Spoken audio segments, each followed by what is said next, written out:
साथ मैं हूं वैशाली व्यास। आइए बुलेटिन की शुरुआत करते हैं इस वक्त की अहम खबरों के साथ।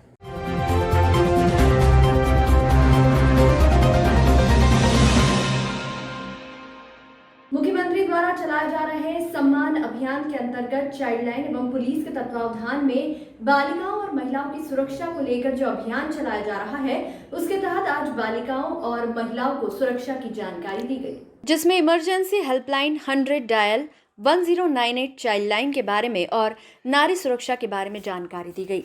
साथ ही ये भी बताया गया कि बालिकाओं को स्कूल जाते समय या बस में सफ़र करते समय अगर कोई परेशान करता है या कमेंट करता है तो ऐसी स्थिति में वह अपने माता पिता व टीचर को हेल्पलाइन नंबर 1098 या डायल 100 को बताएं। इस जागरूकता अभियान में बालिकाओं और महिलाओं को अपनी सुरक्षा के बारे में जानकारी दी गई।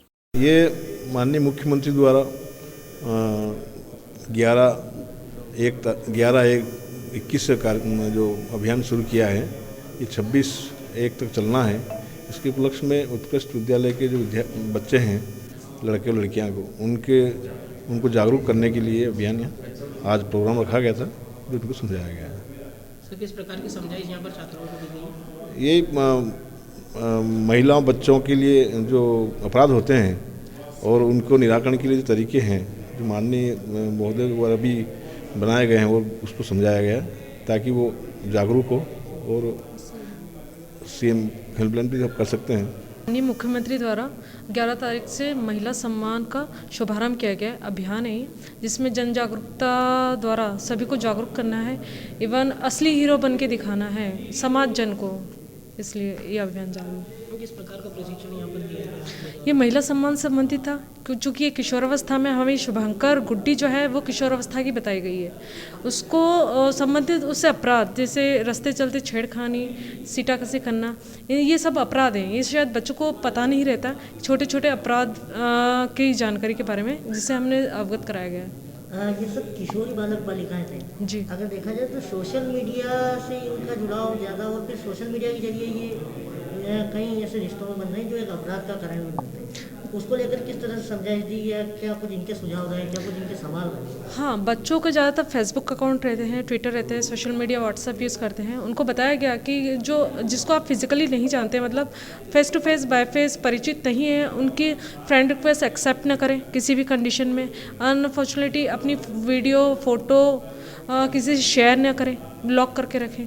नीमच पीजी कॉलेज के प्राचार्य एल.एन. शर्मा ने जानकारी देते हुए बताया कि विश्व बैंक परियोजना के तहत प्रदेश के उत्कृष्ट महाविद्यालय तैयार करने के उद्देश्य से उच्च शिक्षा विभाग द्वारा नीमच के स्वामी विवेकानंद महाविद्यालय का चयन किया गया है। महाविद्यालय में शैक्षणिक सुविधाओं, इंफ्रास्ट्रक्चर डेवलपमेंट करने के उद्देश्य से विश्व बैंक परियोजना के तहत 10 करोड़ रुपए स्वीकृत किए गए हैं, जिसमें 6 करोड़ इंफ्रास्ट्रक्चर योजना के तहत अब तक महाविद्यालय को 3 लाख के फर्नीचर प्राप्त हो चुके हैं। तो वहीं दूसरी ओर लेबर तकनीकी सामग्री भी जल्द ही कॉलेज को उपलब्ध होने की संभावना है। स्वामी विवेकानंद महाविद्यालय के प्राचार्य एल.एन. शर्मा ने जानकारी देते हुए बताया कि इस योजना से नीमच के स्वामी विवेकानंद महाविद्यालय में बेहतर शिक्षण व्यवस्था उपलब्ध होगी, जिससे प्रदेश ही नहीं देश व अंतर्राष्ट्रीय स्तर पर यहां से निकलने वाले छात्र अपना शिक्षा के क्षेत्र में लोहा मनवाएंगे। मध्य प्रदेश उच्च शिक्षा विभाग द्वारा प्रदेश के 200 महाविद्यालयों को विश्व बैंक परियोजना के अंतर्गत लिया है। स्वामी विवेकानंद शासकीय स्नातकोत्तर महाविद्यालय नीमच उन 200 महाविद्यालय में सम्मिलित है। विश्व बैंक परियोजना से महाविद्यालय को लगभग 10 करोड़ की सौगात प्राप्त होगी। उसमें से 6 करोड़ का निर्माण कार्य होगा और 4 करोड़ के उपकरण, फर्नीचर और अन्य संसाधन प्राप्त होंगे। अभी तक विश्व बैंक परियोजना के अंतर्गत लगभग 30 लाख का फर्नीचर हमें प्राप्त हो चुका है और बाकी का फर्नीचर और प्रैक्टिकल के लिए उपकरण आना शेष है।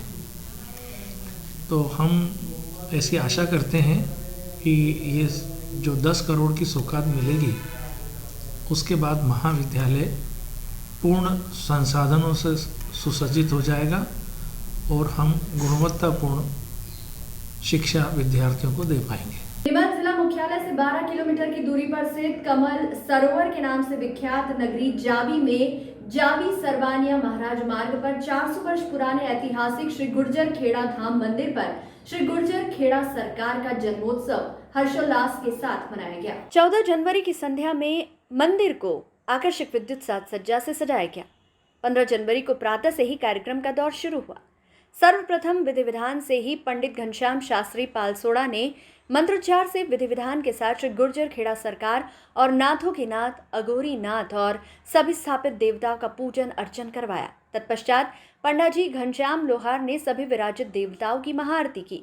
महाआरती के पश्चात श्री काल भैरव भगवान पधारे और स्थापित देवताओं की खप्पर आरती की और भक्तजनों को आशीर्वाद दिया। तत्पश्चात श्री गुर्जर खेड़ा सरकार पधारे और देवमलि कार्यक्रम हुआ। सभी भक्तजनों के बीच में जाकर श्री गुर्जर खेड़ा सरकार ने आशीर्वाद रूपी फूल बरसाए और जनमानस को संदेश दिया कि अहंकार रूपी राक्षस को नष्ट कर सभी के साथ मेल भाव से रहे, एक दूसरे का सहयोग करे, दुखी की मदद करे, भूखे को खाना खिलाए, प्यासे को पानी पिलाए, इसी प्रकार मानव सेवा के लिए समर्पण करे। भक्तजनों ने श्री गुर्जर खेड़ा सरकार बासा के जयकारे लगाए। फिर भंडारा प्रारंभ हुआ। भक्तजनों ने प्रसादी ग्रहण की। तत्पश्चात विद्युत साज सज्जा से सुसज्जित झांकी में श्री गुर्जर खेड़ा सरकार और नाथों के नाथ अघोरी नाथ का विवाण झांकी में विराजित किया। आरती के बाद ढोल ढमाके डीजे के साथ झांकी गांव में भ्रमण के लिए निकली। गांव में भक्तजनों ने श्री गुर्जर खेड़ा सरकार और नाथों के नाथ अघोरी नाथ के दर्शन किए और अपने दुख दर्द और कष्ट हरने की प्रार्थना की। पूरी शोभा यात्रा में भक्तजन, माताएं, बहनें सुमधुर भजनों पर थिरकते रहे। झांकी गांव के मुख्य मार्गों से होती हुई पुनः श्री गुर्जर खेड़ा धाम पर पहुंची और आरती की गई। आरती के पश्चात पुनः श्री गुर्जर खेड़ा सरकार पधारे और भक्तजनों को आशीर्वाद दिया कि कलयुग में भी सतयुग मौजूद है। इसी का परिणाम है कि इस प्रकार के धार्मिक आयोजन समय समय पर होते हैं और भक्तजनों का जमावड़ा होता है। शोभा यात्रा के दौरान एक विचित्र घटना घटी। गांव के मध्य स्थित श्री संकट मोचन हनुमान जी मंदिर और श्री मनशा पूर्ण महादेव मंदिर के समक्ष चौक पर श्री गुर्जर खेड़ा सरकार और नाथों के नाथ अघोरी नाथ के विवाण और श्री ठाकुर जी के विवाण का अलौकिक मिलन हुआ। सभी भक्तजनों के जयकारों से आकाश गुंजायमान हो गया। इस अलौकिक और दुर्लभ योग को देखकर सभी के मन गदगद हो गए। उक्त जानकारी श्री गुर्जर खेड़ा धाम मंदिर समिति प्रवक्ता दिलीप पाटीदार जावी ने दी। में आज गणपा भी अतरो टेम कोनी के कशो भी उत्सव मनाई सके। अरे उत्सव तो सेठी खावा को टेम भी कोनी है। धन की अतरा पासे बढ़िया का संसार वारा कणके भले कमावेगा यो तो उन्हें सूदी कोनी, पर खावा को भी टेम कोनी तो उत्सव कदी मनावेगा।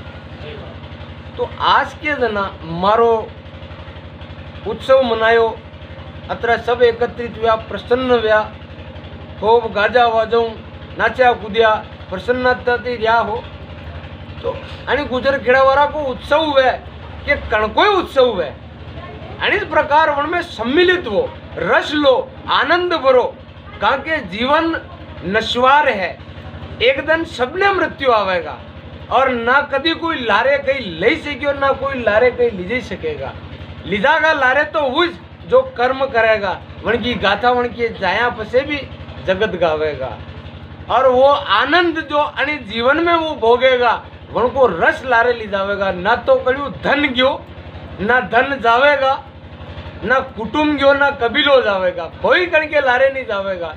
पण यदि जीवन में आनंद, रस और भक्ति लेवा को कशो भी अवसर आवे तो बुलावा की वाट मती नार दो। भगवान के घर को ही बुलावे हो अगर पचे जानो पड़े तो भगवान मोटा तो नहीं रही गया है आवटा। तो आणि आयोजन थी या सीख लेनी के संसार में कटे भी भगवान को आयोजन में घड़ी दो घड़ी उबावी उनमें रस लेवा में मली रहो हुआ तो उनमें परहेज नहीं पारना। भगवान कण का एक का नहीं व्या कण के बाप की जागीर नहीं वे भगवान सर्वस्व है, सबका है। तो आनंद में रहो, सदैव आनंद प्रद रहो और सुखती जीवन यापन करो। सुखती मोटी संपत्ति और संसार में कसी को नहीं। धन माया तो आवती जावती है, आज है काले को नहीं। जीवन का श्वास क्षण भर में है, क्षण भर के पश्चात कोनी। तो यो जीवन परमात्मा ने दे दो, परमात्मा का भी गुण गाओ, अपना कर्तव्यों को भी पालन करो। मुँह यो नहीं कहूँ कि धन मती कमाओ, धन कमाओ, पर एक हाथू ज कमाओ थी तो सारी हाथ पकाऊँ तो भागीरा धन के पासे। एक हाथू कमाओ थी भी कह लो था का छोरा थापड़ा भी कह ले, दूसरा हाथू तो धर्म करो, पर थाने तो घोड़ा भी डाली दीदा, सारी हाथ पकाऊँ धन के पासे भागीरा। धन अर्जित करो एक हाथू और एक हाथू धर्म करो, मुखू सदैव मीठी वाणी बोलता जाओ और प्रसन्न रहो और सुखमय। प्रदेश में मिलावटखोरों के खिलाफ कार्रवाई में नंबर 1 नीमच जिले में देर रात मुखबिर की सूचना पर खाद्य सुरक्षा विभाग, प्रशासन व पुलिस के द्वारा संयुक्त कार्रवाई करते हुए राजस्थान बॉर्डर नया गांव से इंदौर ले जाए जा रहे कलर किए सल्फर युक्त 30 क्विंटल धनिया पिकअप वाहन के साथ बरामद किया। खाद्य सुरक्षा विभाग को सूचना मिली थी कि एक पिकअप वाहन में पॉलिश किया हुआ धनिया ले जाया जा रहा है, जिस पर नीमच सिटी थाना क्षेत्र अंतर्गत जेतपुरा चौराहे पर वाहन को रोककर तलाशी के दौरान उक्त धनिया जब्त किया गया। मामले में ड्राइवर और क्लीनर को गिरफ्तार किया है। बताया जा रहा है कि नीमच की संघवी नामक फर्म का धनिया इंदौर ले जाया जा रहा था, जो कि नया गांव स्थित बॉर्डर पर बनी एक होटल के तलघर में तैयार किया जा रहा था। उक्त होटल के तलघर को सील कर दिया गया है। साथ ही मामले के फर्म संचालक पर मुकदमा दर्ज कर लिया गया है। इस मामले की ओर गंभीरता से जांच की जा रही है। संभावना व्यक्त की जा रही है कि नीमच प्रशासन की मिलावटखोरों के खिलाफ सख्त कार्रवाई को देखते हुए मिलावटखोर अब सीमावर्ती राज्य राजस्थान की बॉर्डर से सटे गांव में अपना गोरख धंधा चला रहे हैं। पुलिस व खाद्य सुरक्षा विभाग ने इस मामले में प्रकरण दर्ज कर लिया है और आगे की जांच शुरू कर दी है। पकड़ी गई है एक महिंद्रा बोलेरो पिकअप है। सूचना प्राप्त हुई थी मुखबिर के द्वारा कि कोई गाड़ी आ रही है जिसके अंदर हो सकता है संभावित कोई धनिया या इलीगल आर्टिकल उसके अंदर रखा हुआ है। तो गाड़ी अभी पकड़ी गई है और उसकी अभी विवेचना चल रही है प्रकरण की, कि गाड़ी के अंदर जो माल है वो किस व्यक्ति का माल है, ये भी पूछताछ उसकी जारी है। सर की पुलिस भी पायलटिंग करके इसकी गाड़ी को बाहर निकलवा दी थी, क्या है?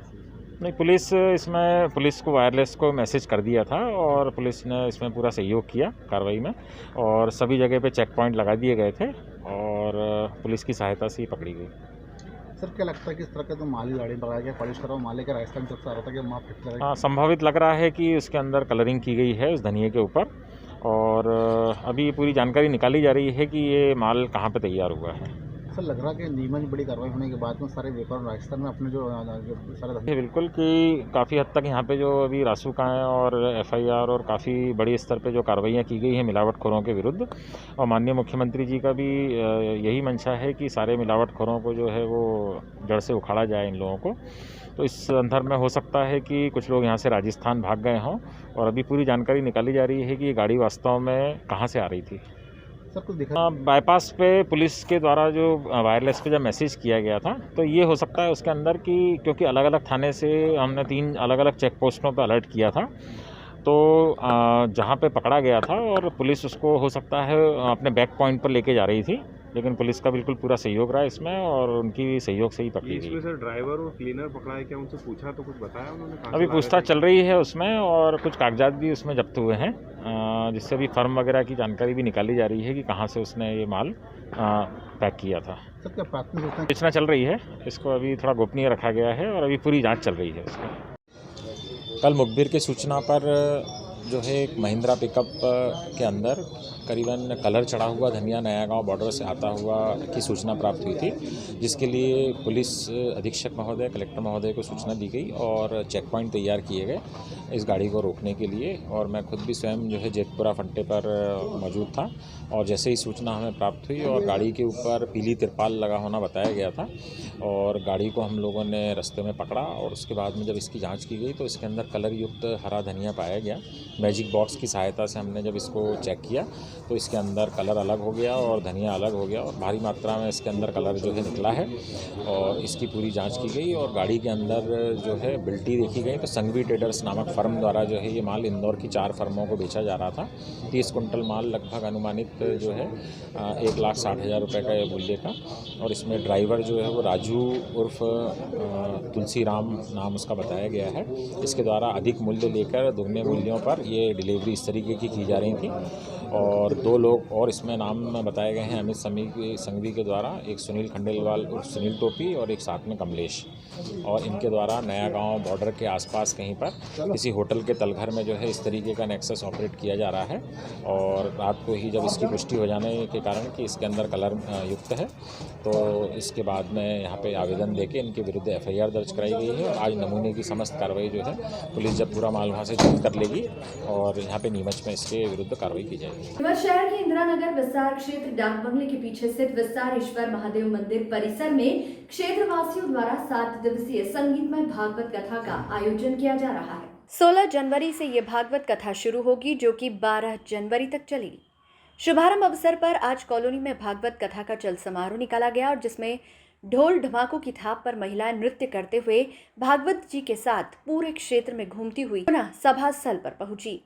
पोथी यात्रा के दौरान महिलाओं ने सर पर कलश ले रखे थे और गाजे बाजे के साथ झूमती गाती इस कार्यक्रम में शामिल हुई। कथावाचक पंकज कृष्ण महाराज वृंदावन वालों के मुखारबिंद से ये कथा प्रतिदिन 12 से 4 बजे तक होगी, जिसमें इंदिरा नगर के आसपास के क्षेत्रों से भी लोग श्रवण लाभ लेने पहुंचेंगे।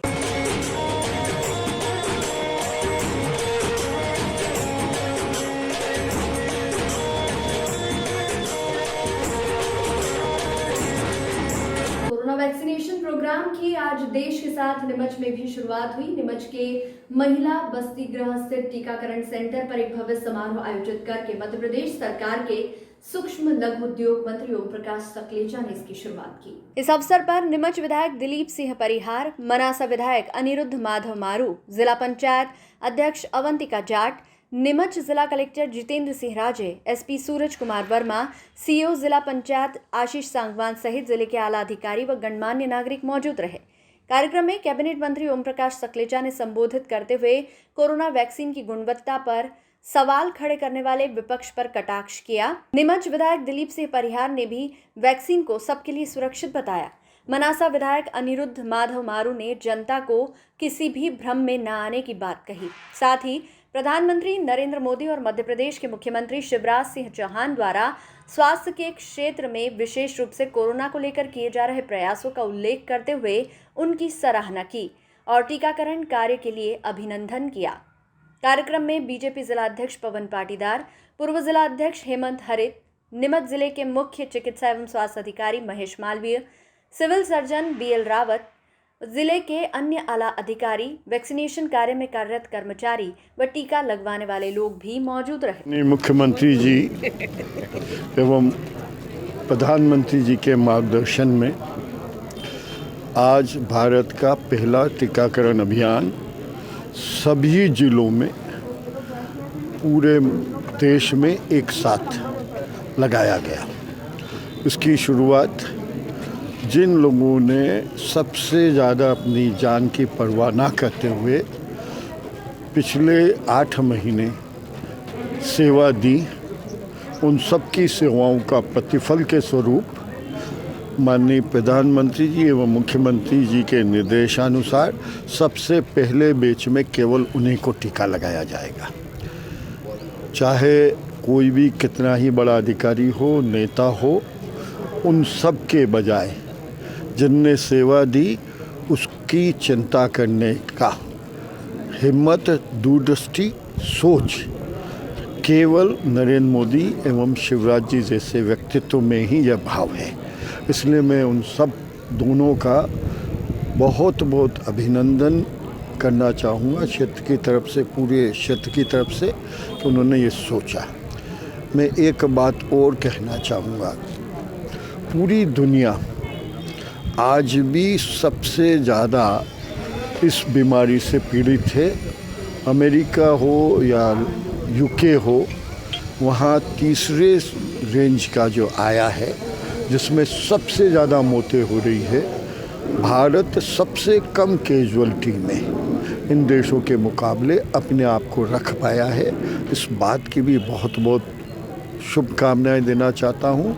उन सभी साइंटिस्टों, वैज्ञानिकों को भी बहुत बहुत बधाई देना चाहता हूँ जिनके अथक परिश्रम से दुनिया के बराबर गति से, बल्कि दुनिया से तेज़ गति से हम सब टीकाकरण का काम कर रहे हैं। टीकाकरण के बारे में एक बात बहुत स्पष्ट कर देना चाहता हूं, जैसा अभी प्रधानमंत्री जी ने भी कहा कि इस पहले टीके के बाद दूसरा टीका 28 दिन के बाद लगेगा और उसके 14 दिन बाद बॉडी में एंटीबॉडी डेवलप होगी, तब वो संपूर्ण रूप से सुरक्षित होगा। और जैसा सबको पता है कि टीकाकरण के समय कई बार हल्का सा, चाहे अपन मलेरिया का लगाएं और अन्य टीके भी लगाते हैं बच्चों को, तो थोड़ी देर के लिए हल्का सा टेम्परेचर, क्योंकि बॉडी में कोई नई चीज़ जब इंजेक्ट करते हैं तो वो कैसे रिएक्ट करती है, हर एक की बॉडी अलग होती है। तो किसी को थोड़ा बहुत बुखार आने की संभावना है तो आएगी, तो उससे घबराए ना और तेज़ी से हम अपने भारत को सुरक्षित करते हुए आगे बढ़ने का संकल्प लिया। मैं इस बात की भी बधाई देना चाहता हूँ कि कोरोना जैसे त्रासदी को दुनिया की सबसे बड़ी अपॉर्चुनिटी बनाकर दुनिया का सबसे बड़ा मैन्युफैक्चरिंग हब भारत को बनाने की ओर हम बहुत तेज़ी से आगे बढ़ रहे हैं। सभी नौजवानों के रोज़गार भी उसी में छुपे हुए हैं। इसके लिए भी मैं देश के प्रधानमंत्री एवं मुख्यमंत्री जी को बहुत बहुत बधाई देना चाहता हूं। धन्यवाद। नीमच में बर्ड फ्लू के बाद बढ़ते मामलों के मद्देनजर नीमच जिला प्रशासन द्वारा बीते दिनों मुर्गा मुर्गी बेचने के व्यवसाय करने वाले व्यवसायियों को व्यवसाय करने पर प्रतिबंध लगा दिया गया था। दुकानें सील कर दी गई थी। अब इन्हीं दुकानों को खोलने के लिए व्यवसायी काफी परेशान नजर आ रहे हैं, जिसके चलते वे आज कोरोना वैक्सीनेशन प्रोग्राम के शुभारंभ अवसर पर आयोजित कार्यक्रम स्थल पर नीमच जिला कलेक्टर से मिले और ज्ञापन देते हुए मांग की कि नीमच में भी उन्हें व्यापार व्यवसाय करने की अनुमति दी जाए। उन्होंने अन्य जिलों का हवाला देते हुए कहा कि जब अन्य स्थानों पर प्रशासन द्वारा मुर्गा मुर्गी बेचने की अनुमति दी जा रही है तो जिले में इस तरह के प्रतिबंध का क्या औचित्य है। साथ ही प्रभावित क्षेत्र में व्यवसाय को बंद किया जा सकता है, लेकिन जहां पर बर्ड फ्लू का प्रभाव नहीं है उन स्थानों पर व्यापार व्यवसाय करने की अनुमति दी जाए, वरना उनके सामने रोजी रोटी का संकट खड़ा हो रहा है। उन्होंने उम्मीद जताई कि प्रशासन इस और गंभीरता से ध्यान देते हुए व्यापार व्यवसाय की अनुमति देगा। आज समस्त नीमच के मुर्गा मुर्गी व्यवसायियों ने आवेदन दिया है कि जिस प्रकार Indore collector, Mandsaur collector, Ujjain collector और संभाग के सभी कलेक्टरों ने मुर्गा मुर्गी पर के प्रतिबंध को हटा दिया, उसी विषय पर हमने भी नीमच कलेक्टर को आवेदन दिया है कि वो भी नीमच के अंदर मुर्गा मुर्गी के बेचने, खरीदने और खाने पीने पर प्रतिबंध हटाएं, जिससे समस्त मुर्गा मुर्गी व्यापारियों का कार्य चालू हो सके। ऐसे में देखा गया बर्ड फ्लू का शंका लेकर 1 किलोमीटर के दायरे के अंदर चल नहीं सकते हैं, आप उस 1 किलोमीटर दायरे में आते हैं? जी नहीं, 1 किलोमीटर के अंदर जो जिन की दुकानें 1 किलोमीटर के क्राइटेरिया के अंदर है, हम प्रशासन के साथ में हैं भाई। जो व्यापारी 1 किलोमीटर के क्राइटेरिया में आते हैं उन पर प्रतिबंध लागू रहे, बाकी जो लोग 1 किलोमीटर के क्राइटेरिया में ही नहीं आ रहे हैं, मान लो भगाना के अंदर है, भगाना का व्यापारी कहाँ इसमें आ रहा है क्राइटेरिया में? सीआरपीएफ में है, नीमच सिटी में, आसपास के गाँवों के अंदर है, आप देखिए जीरन के अंदर है, मनासा में है, मलारगढ़ में।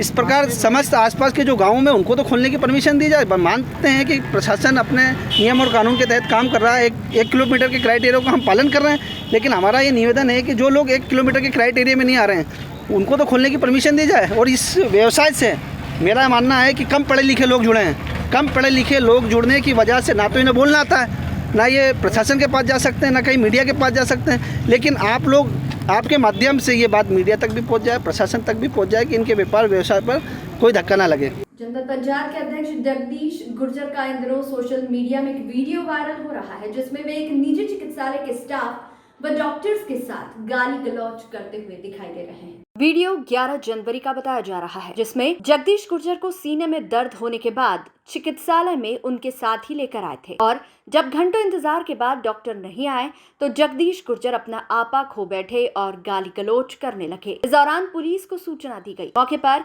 नीमच सिटी थाने के टीआई नरेंद्र सिंह ठाकुर भी पहुंचे, जिन्होंने जनपद अध्यक्ष को काफी समझाइश दी, मगर घंटों तक हंगामा चलता रहा। बाद में बड़ी मुश्किल से समझाइश के बाद जगदीश गुर्जर राजस्थान के उदयपुर में इलाज के लिए रवाना हुए। जगदीश गुर्जर का राजस्थान के उदयपुर में इलाज जारी है। वहीं मामले में निजी चिकित्सालय द्वारा जगदीश गुर्जर के खिलाफ नीमच सिटी थाने में शिकायती आवेदन दिया गया है। हालांकि इस संबंध में किसी भी तरह का प्रकरण दर्ज नहीं हुआ है। मामले में पुलिस का कहना है कि जांच के बाद आगे की कार्रवाई की जाएगी। ये दिनांक 11 तारीख को जनपद के जो अध्यक्ष हैं श्री जगदीश गुजर जी, उनका तबीयत खराब हुई और वो चौधरी नर्सिंग होम में गए थे और वहाँ उनका ये एलिगेशन था, वो जो वीडियो में दिख रहा है कि कोई किसी डॉक्टर ने अटेंड नहीं किया और उन्होंने वहाँ पे फिर उनके साथ ही हंगामा करते उसमें दिख रहे हैं। सूचना प्राप्त होने पर टीआई सिटी नरेंद्र ठाकुर वहाँ गए थे और उनको समझाया बुझाया और उसके बाद उनको उदयपुर रेफ़र किया गया है। वो चौधरी नर्सिंग होम के जो डॉक्टर्स हैं उन्होंने एक एप्लीकेशन थाने पे दी है जो अभी जांच में रखी गई है। फ़िलहाल जगदीश गुजर जी उदयपुर रेफ़र हुए हैं। उनके आने के बाद और जो भी उसमें साक्ष्य एकत्रित की जाएगी उसके उपरांत उसमें वैधानिक कार्रवाई करेंगे। विवाद तो नहीं कह सकते, एक तरफा ही चीज़ें देखी होगी आपने। वाकया 11 तारीख का है, रात को 10 बजे के आसपास का। हमारे जनपद अध्यक्ष जो हैं जगदीश जी गुजर, ये अपने कुछ 4-5 साथियों के साथ अस्पताल में आए धुत शराब के नशे में बिल्कुल। और उनका हुआ इस तरह से था कि दोपहर में शायद उनको कहीं छाती में दर्द हुआ हो, तो उन्होंने कुछ जांचें करवाई डॉक्टर विपुल गर्ग के कंसल्टेशन में। तो हार्ट की समस्या आने पे डॉक्टर साहब ने उनको उदयपुर रेफ़र किया। ये शाम की बात होगी और हार्ट पे रेफ़र करने के बाद वो उदयपुर नहीं जाते हुए 10 के आसपास हमारे अस्पताल आए और डॉक्टर साहब को बुलाने के नाम पर उन्होंने स्टाफ के साथ बदतमीजी की, गाली गलौज की। उसके बाद मेरे आने के बाद भी वो मुझे दिखाने को रेडी नहीं थे। ऑन ड्यूटी डॉक्टर को मैं ही हूँ और पिछले 10 महीने से मैं ही यहाँ अस्पताल में सारी इमरजेंसीज वगैरह देखता हूँ। मेरे लाख समझाने पे बाद भी उन्होंने अपने आप को यूँ नहीं किया कि हाँ आप देख लीजिए डॉक्टर साहब। मैं मुख्य दर्शक बन के खड़ा रहा सारे टाइम और काफ़ी गाली गलौज हुई। स्टाफ सारे डरे हुए थे, अंदर पेशेंट के अटेंडेंट रहे वो भी काफ़ी डरे सहमे से थे। ऐसे माहौल में मैंने यूनिवर्सिटी थाना में प्रथम सूचना दी। वहाँ से कुछ आरक्षक, प्रथम में 2 आरक्षक आए, उनके साथ भी बदसलूकी की गई। मामला बिगड़ते देखे उन आरक्षकों ने अपने सीनियर्स एसआई साहब तिवारी जी और टीआई साहब नरेंद्र सिंह जी को बुलाया। उनके भी काफ़ी समझाइश बुझाइश करने के बाद भी वो अपनी गाली गलौज और अपनी बदतमीजी से बाज नहीं आए। कंटिन्यूसली ये चीज़ करते रहे। हमारे लाख समझाने पर कि आपके हृदय की स्थिति ठीक नहीं है, आपका जो बिहेवियर है ये भी बीमारी के हिसाब से ठीक नहीं जा रहा है। हमारी तरफ से भी आपको आगे ही रेफ़र जाने की सलाह है, पर वो ये नहीं करते हुए कि डॉक्टर की उपलब्धता मेरे सामने खड़े होते हुए भी उन्होंने इसी बात का रट लगा रखी कि हाँ डॉक्टर उपलब्ध नहीं है। शायद आप लोगों ने भी सोशल मीडिया में कुछ वीडियो देखे होंगे, वहाँ मैं सामने ही खड़ा हूँ जी। ऐसी स्थिति में भी सुबह जो रात में 10 बजे से वाक़या चालू हुआ, जो चिल्ला चोट चालू हुई वो 12 बजे तक यथा स्थिति में चलती रही। 12 बजे बहुत समझाइश बुझाइश के बाद कुछ टीआई साहब और 1-2 लोगों के समझाइश बुझाइश के बाद बड़ी मुश्किल से उनको उदयपुर रेफ़र किया गया, जहाँ शायद जहाँ तक मेरा ज्ञान है अभी वो पारस जेके हॉस्पिटल में शायद एडमिट हैं हार्ट की समस्या को लेकर ही। तो क्या आपने पुलिस को शिकायत करी इस मामले पर? पुलिस तो देखिए साहब मौके पे ही उपलब्ध थी, उन्होंने ही सारा वाक़या देखा है। हालांकि हमने भी अपनी तरफ से ऑफिशियल कंप्लेंट डाली है।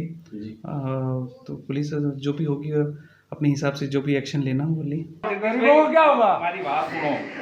मैंने विधायक जी को फोन करा, क्या सुना मेरे को? रिपोर्ट लेके इलाज करो ना पेशेंट। बेटा स्टे तो लेके आ। चलो कौन ले जा रहे? 25 बार ऐसा है, 24 साल के भगवान हो गए क्या? बता सॉरी। किसानों के पैसे, डॉक्टरों के पैसे देते हैं इलाज के। पहली बात तो पैसे देंगे आपको। अरे डॉक्टर साहब को बोल दो ना सर, देख ले कोरोना पॉजिटिव। मेरे को वही देखना। अरे रिपोर्ट है, आज की रिपोर्ट है, आज की। बोल रहे कि कोरोना पॉजिटिव है, तो मेरे हार्ट में उनके ब्लड में मेरा तकलीफ है।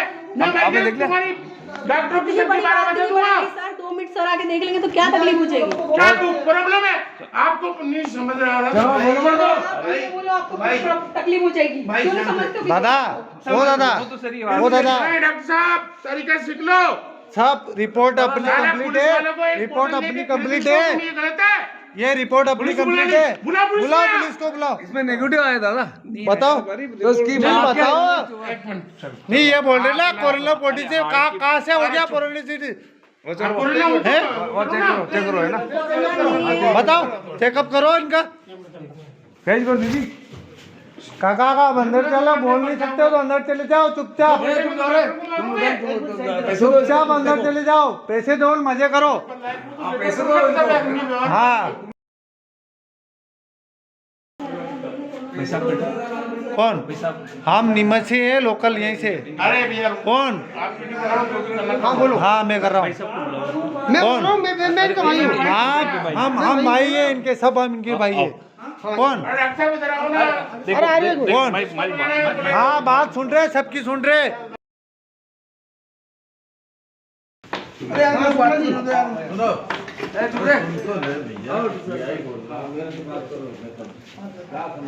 और यही साहब आप मेरे से बात करें। मैं मरीज हूँ, मेरे हेडेक में डॉक्टर साहब ने बोला आपको इलाज करना 2 घंटे में। 5 मिनट की बोला था इन्होंने। तो फिर क्या दिक्कत?